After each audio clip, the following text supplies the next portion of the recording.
Bendiciones para todos, amados hermanos, que el Dios de Abraham, de Isaac y de Jacob, que el Dios y el Padre de Yeshua HaMashiach de Nazaret esté con cada uno de ustedes.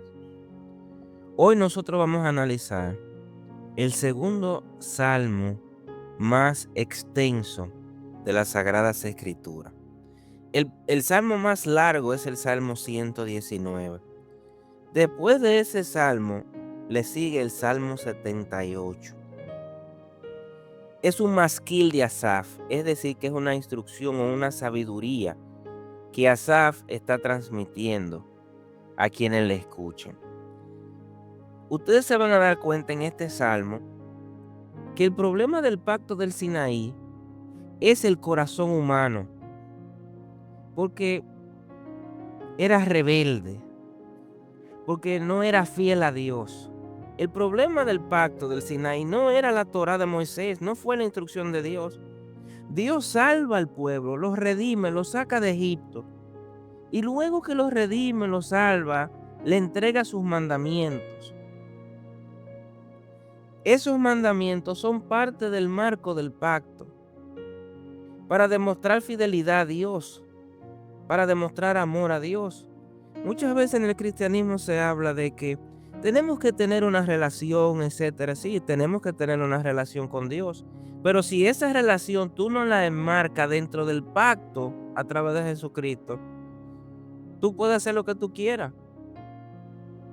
¿Entendieron? Ese es el problema. A veces en el cristianismo se habla mucho de ese romanticismo espiritual, pero una relación fuera de un pacto tiene problemas. Usted puede tener una relación con una mujer, pero si no tiene una relación con una mujer dentro de un pacto, hay problemas.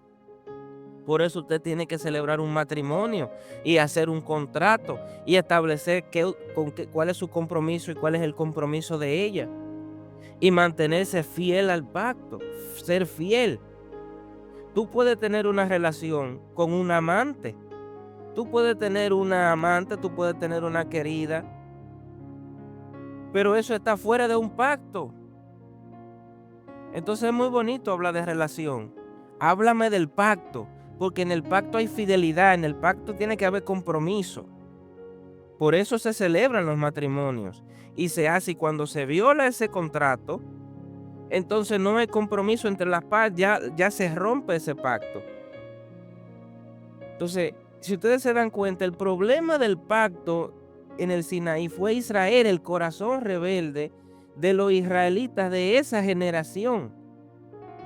El Israel de esa generación, parte de ese Israel no se mantuvo fiel al pacto, porque su corazón era rebelde. ¿Qué pasa en el nuevo pacto? Nosotros estamos en los vestigios del nuevo pacto gracias a Jesucristo. Debido a que Jesucristo se mantuvo fiel al pacto y se mantiene fiel al pacto, Él recibe los beneficios de ese pacto con su Padre, con Dios. Y nosotros con nuestra alianza con Jesucristo, nuestra alianza en Jesús con Él, entonces podemos ser beneficiados de ese pacto. ¿Quién se ganó los beneficios de ese pacto? Quien se ganó los beneficios de este pacto fue Jesucristo, que se los ganó.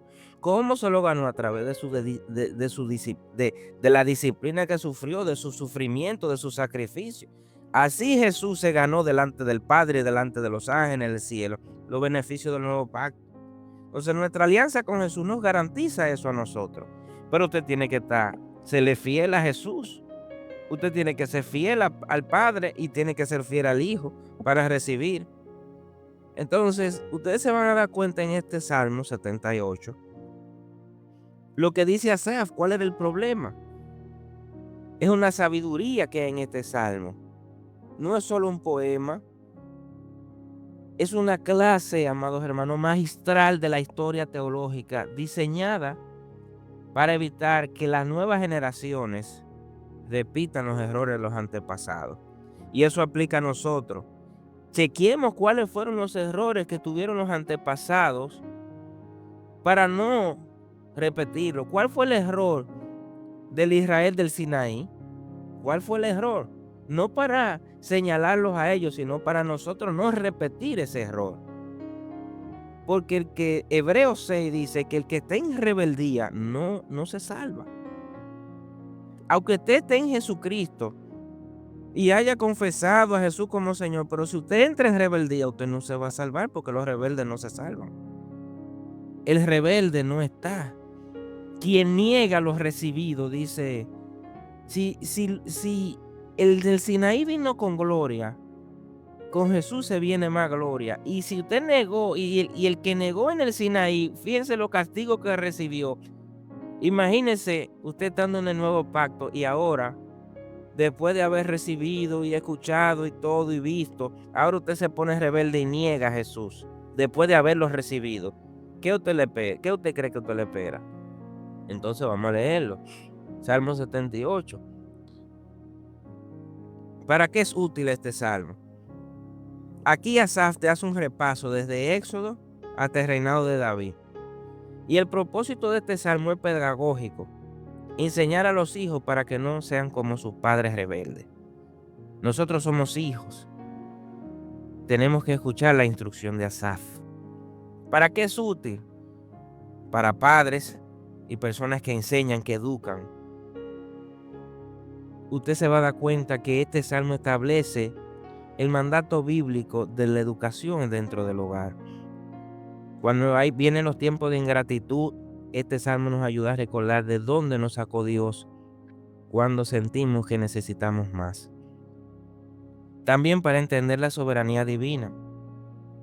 Explica aquí en este salmo, usted se va a dar cuenta que te explica por qué Dios eligió a Judá y a David por encima de las otras tribus.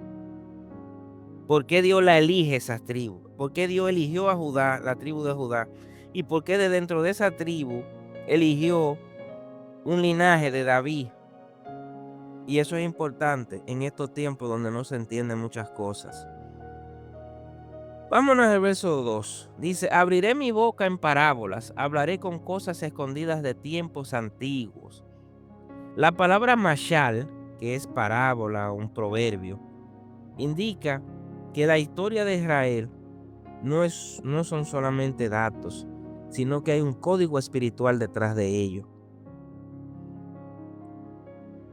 Ustedes se fijan que Yeshua hablaba mucho en parábolas, el maestro de las parábolas, Yeshua, porque detrás de toda esa parábola había un código espiritual que Yeshua quería enseñar. Entonces, Asaf está apelando al mashal, a las parábolas, para explicarte un código espiritual. Verso 4 al 7. No las encubriremos a sus hijos, para que pongan en Dios su confianza y no se olviden de las obras de Dios. ¿Cómo se mide el éxito de una generación? El éxito de una generación, amados hermanos, se mide por la fe de la siguiente. El olvido en el judaísmo se considera, amados hermanos, como la raíz de todo el pecado. La generación en el cristianismo, si usted lo chequea, esta generación que para mí y las obras que está dando esta generación, una generación infiel, una generación liviana, una generación que tiene problemas, la generación de hoy, de este cristianismo que estamos viviendo hoy, viene de la fe de la anterior. La generación cristiana anterior, ¿cómo era? Estaba en proceso de deterioro. ¿Cuál es el problema tenía esa generación? Entonces, esta generación, si usted la analiza, usted se da cuenta que es una generación que está creciendo torcida. Si la generación anterior hubiese sido fuerte, fiel verdaderamente fiel y sometida a Dios, esta generación hubiese tenido otras características. Verso 9. Los hijos de Efraín, arqueros armados, volvieron las espaldas en el día de la batalla. Efraín era la tribu líder antes de Judá. Antes de la tribu de Judá convertirse en el referente, en el líder, en la monarquía, Efraín era esa. ¿Cuál fue el pecado de Efraín? El pecado de Efraín no eran las armas, no fue la falta de armas, sino que Efraín era infiel. léase el libro de los jueces. El libro de los jueces, la tribu que más tiene problemas es la de Efraín. Efraín fue infiel al pacto de Dios. ¿Por qué? Porque eran gente que sus corazones no eran firmes. Por eso es que cuando tú perseveras hasta el final, dice Yeshua, el que persevere hasta el final se salvará. Tu perseverancia en Dios, tu seguimiento en Dios, tu pacto con Dios, tu fidelidad a Él, es el que tiene la victoria. Efraín era infiel. Verso 12 al 16. ¿Qué pasa aquí? Aquí te dice cómo Dios divide el mar rojo, las columnas de nube y de fuego. Dice también que Dios proveyó agua de la roca en abundancia. Muchos milagros Dios hizo con esa generación. La generación que más milagros ha visto fue esa. Y aún así tenía problemas. Verso 18. Dice, pues tentaron a Dios en su corazón pidiendo comida a su gusto. Tentaron a Dios en hebreo nisú. No era porque tenían hambre realmente, amados hermanos, sino porque tenían unos deseos de capricho. Era una generación muy caprichosa.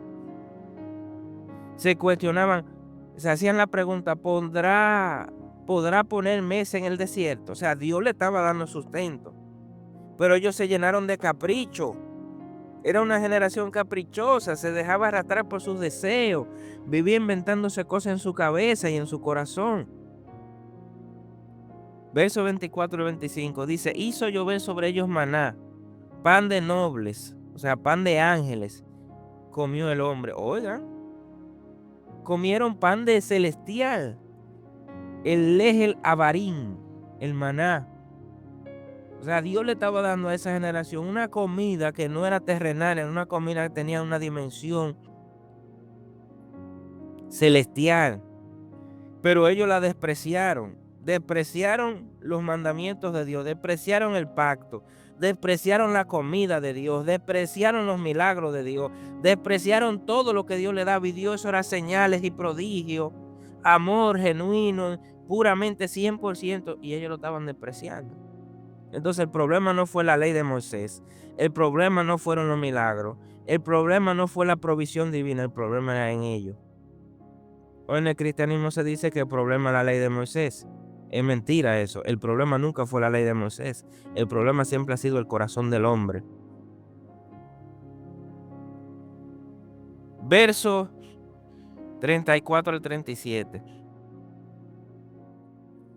Miren, fíjense aquí que vamos a entrar al ciclo del arrepentimiento, pero falso. Hay un arrepentimiento falso. Vamos a ver cómo Asaf lo describe.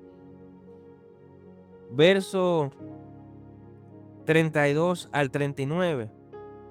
Léalo. Por motivo de tiempo lo iba a describir, pero me va a tomar mucho tiempo. Por ahí está, de verso 32 al 39. O cuando pasamos a el 34 al 37, fíjense lo que dice Asaf. Si los mataba, entonces buscaban a Dios, pero sus corazones no eran firmes con Él. Fíjense que sus corazones no eran firmes con Él. Había un arrepentimiento, pero generado por miedo. El arrepentimiento generado por miedo es un arrepentimiento falso. Solamente buscaban a Dios cuando le venía el juicio. Mientras estaban halagando a Dios con su boca, ay, sí, Dios, te amamos, Cristo, yo te amo, como hacen muchas iglesias. Por atrás sus obras son malas, sus corazones, sus frutos son perversos. Solamente hay gente que cuando Dios le manda el juicio se arrepienten. Después que pasa el juicio, siguen en sus malos caminos. Eso es un arrepentimiento falso. Sin embargo, fíjense cómo Dios siempre mira a los seres humanos. Cuando usted se va al verso 38 al 39, te habla de que cómo Dios lo miraba a ellos. Dios se mostraba con compasión. ¿Y por qué Dios se mostraba con compasión? Dice, porque Dios se acordaba de que ellos eran solo carne y soplo que va y no vuelve. Por eso detenía Dios su ira. Porque Dios nos mira a nosotros y dice, mis hijos, mi creación es carne, soplo que va y no vuelve. Y Dios aplacaba su ira, su juicio, porque no miraba y dice, mis pobres hijos, mira cómo están. Ellos no saben que ellos son solo carne, que desaparece y que su soplo se va. Así que Dios nos mira. Así era que Dios miraba esa generación. Por eso esa generación Dios nunca le terminó de manera completa, sino que dejaba un remanente. Siempre hay un remanente. Siempre hay un remanente. Hay que tener cuidado con ese arrepentimiento que viene por miedo. El arrepentimiento tiene que venir del corazón, de la convicción de que tú estás haciendo mal, de que tú no le estás siendo fiel a Dios, de que Dios es grande, maravilloso y de todas las cosas que Dios nos ha dado, nos ha prometido, se ha glorificado su amor. Por eso debe venir el arrepentimiento, no porque Dios mande un juicio. ¿Por qué? Porque inmediatamente Dios te salve de ese juicio, pare su juicio, tú te vas a olvidar y vas a volver a tomar los caminos. Eso es un arrepentimiento falso. Eso se debe a un corazón absolutamente dañado. Y por eso es que en el nuevo pacto se promete un nuevo corazón. No un corazón de piedra, sino un corazón de carne. Dios viene con una actualización de tu sistema operativo. Dios viene en el nuevo pacto, tu sistema, tu hardware y tu software, es decir, tu cuerpo y tu corazón, Dios te lo va a actualizar y te lo va a dar nuevo para que tú puedas obedecerlo en amor. Del verso 45 te habla de las plagas y el éxodo. Asaf viene y te habla de las plagas de Egipto, lo que pasó, etcétera, etcétera. Ahí te da Asaf te da un detalle de la sangre, moscas, ranas, granizo, la muerte de los primogénitos. Todo el mundo conocemos, todos casi conocemos esa historia.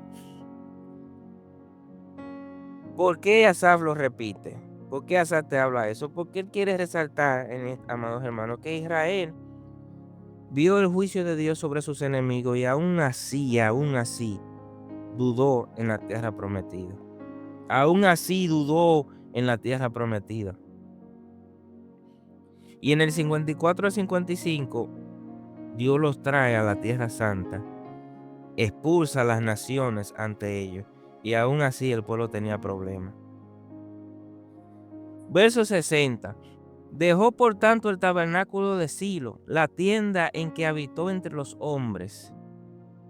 Antes de Jerusalén, el arca del pacto estaba en Silo, en el territorio de Efraín. Efraín era el líder. Debido a esa corrupción que había, Dios permite que el arca la capturen y abandona ese lugar. Ahí vino un trauma de carácter nacional. Eso está muy descrito en la Sagrada Escritura.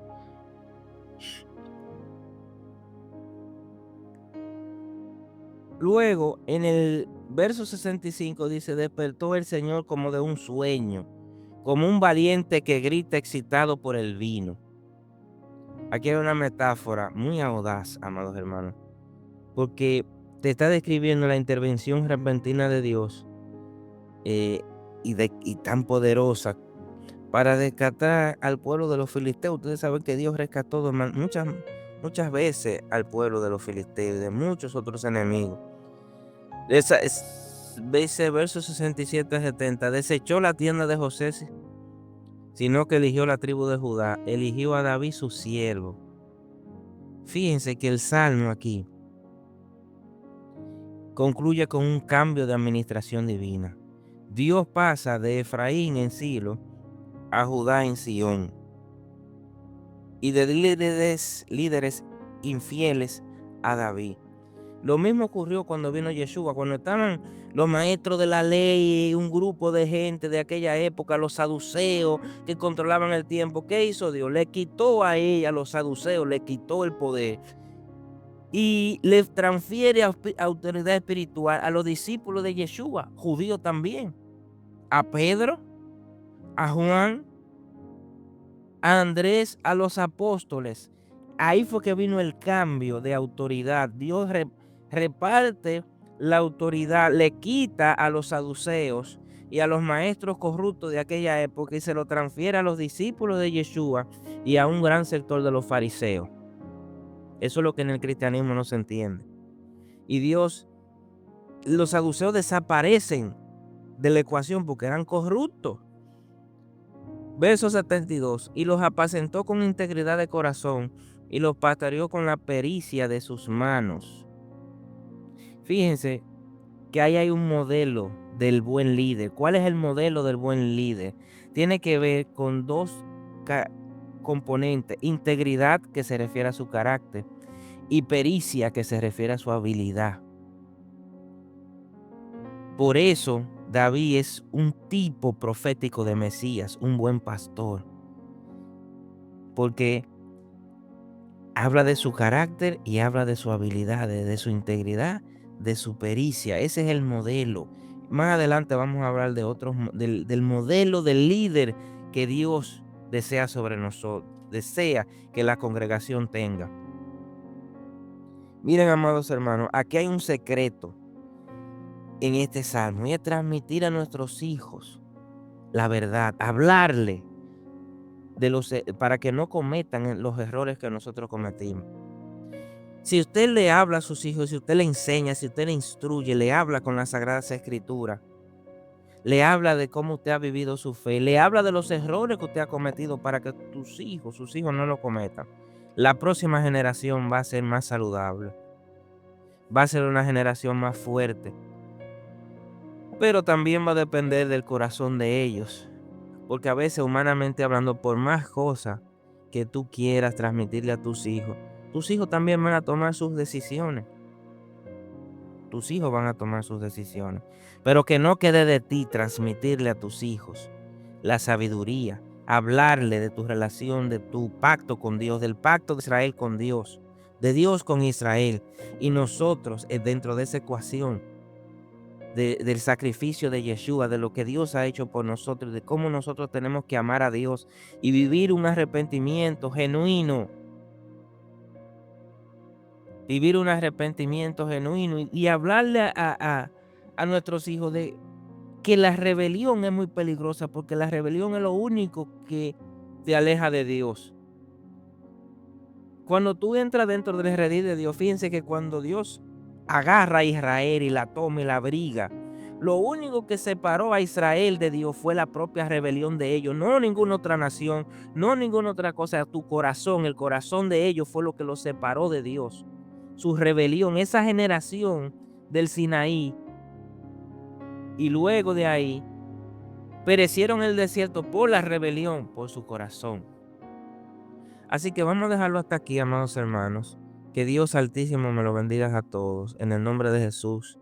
Shalom a todos. Bendiciones.